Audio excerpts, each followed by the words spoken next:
Alam niya yung mga schedules namin that I am retired. She knows it.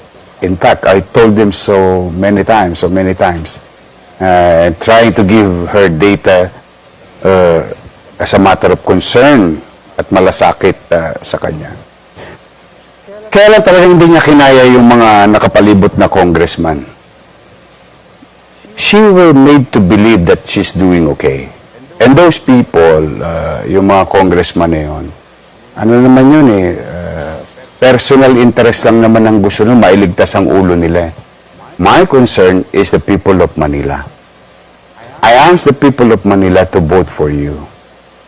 At some level, whether it is small, I don't know how you sukatin, no? Yung kung paano masusukatin. I said you are a good mayor. And you did not. Anong mukha naman ang iharap ko sa mga taga-Maynila na ipinagpariwara ko sila? So would it be right to say you were very disappointed with the performance? Yes. Very disappointed, ganon? Yes.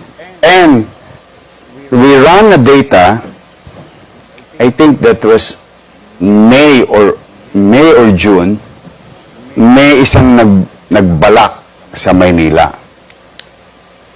Tinas namin data. And it's overwhelmingly mananalo yung tao na yun. May nagbalak na tumakbo. Yes. Tira niyo yung nag-survey kayo. Yung particular person na yun. Hindi si Sam Versosa. No, not Iba him. pa? I think Amy Marco? Basta somebody.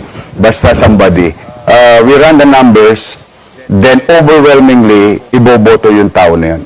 Si Sam is running for Congress. I think he bought also data in my absence. Kasi mabilis ang bumili ng data for them, 2 million is nothing. Mga bilyonaryo naman yan Then, Ikaw hindi?